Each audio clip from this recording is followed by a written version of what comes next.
নমস্কার বন্ধুরা, daily cooking বাংলায় তোমাদেরকে স্বাগত জানাই। তোমরা কেমন আছো? আশা করছি তোমরা সবাই ভালো আছো, আর আমিও ভালো আছি। আজকে আমি তোমাদেরকে সর্ষে দিয়ে পটল রান্না করে দেখাবো। খুব সহজেই এবং খুব তাড়াতাড়ি হয়ে যায় এই রান্নাটা। চলো তাহলে এবার মূল পদ্ধতিতে যাওয়া যাক। প্রথমে আমি পটলগুলোকে চোকলা ফেলে ভালো করে ধুয়ে নিয়েছি। এরপর ভালো করে নুন হলুদ মাখিয়ে রেখেছি। এবার কড়াইতে সর্ষের তেল দিয়ে দেব। তেল গরম হওয়া পর্যন্ত একটু অপেক্ষা করব।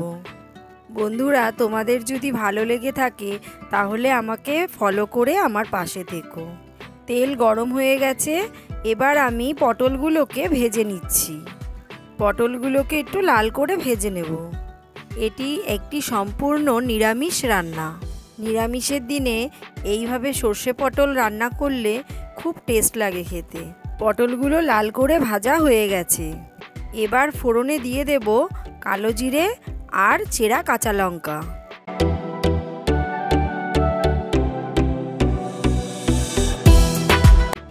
এবার দিয়ে দিলাম হলুদ গুঁড়ো আর পরিমাণ মতো লবণ, আর অল্প একটু জল দিয়ে মশলাটাকে ভালো করে কষাতে হবে। হলুদ গুঁড়োটাকে ভালো করে আগে কষিয়ে নেব, কেননা সর্ষে তো বেশি কষানো যায় না, না হলে তিতো হয়ে যায়। এবার মশলার থেকে তেল ছেড়ে দিয়েছে।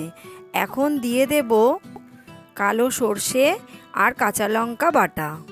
কালো সর্ষে আর কাঁচা লঙ্কাটাকে একটু নুন দিয়ে মিক্সিতে পেস্ট করে রেখেছিলাম, দিয়ে ভালো করে একটু কষিয়ে নেব।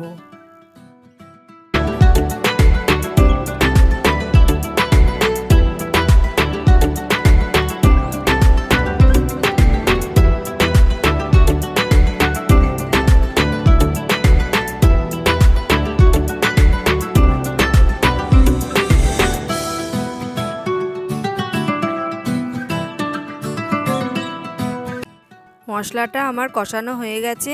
এবার পরিমাণ মতো জল দিয়ে দেব। এখন ভেজে রাখা পটলগুলোকে দিয়ে দেব। দিয়ে একটুখানি ফুটিয়ে নিলেই হয়ে যাবে আমাদের সর্ষে পটল।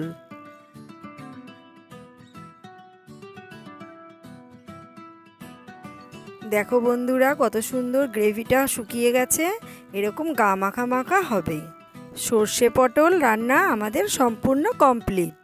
তোমাদের কেমন লাগলো আমাকে অবশ্যই কমেন্ট করে জানাবে, আর লাইক আর শেয়ার করতে ভুলে যেও না যেন। কেমন লাগছে দেখতে বন্ধুরা? যেরকম দেখতে লাগছে সেরকম খেতেও টেস্ট হয়েছে। তাহলে আজকের মতো এইটুকুই। আবার তোমাদের সামনে হাজির হয়ে যাব নতুন রেসিপি নিয়ে। তোমরা ভালো থেকো, সুস্থ থেকো, আর সব সময় আমার পাশে থেকো। টাটা বন্ধুরা।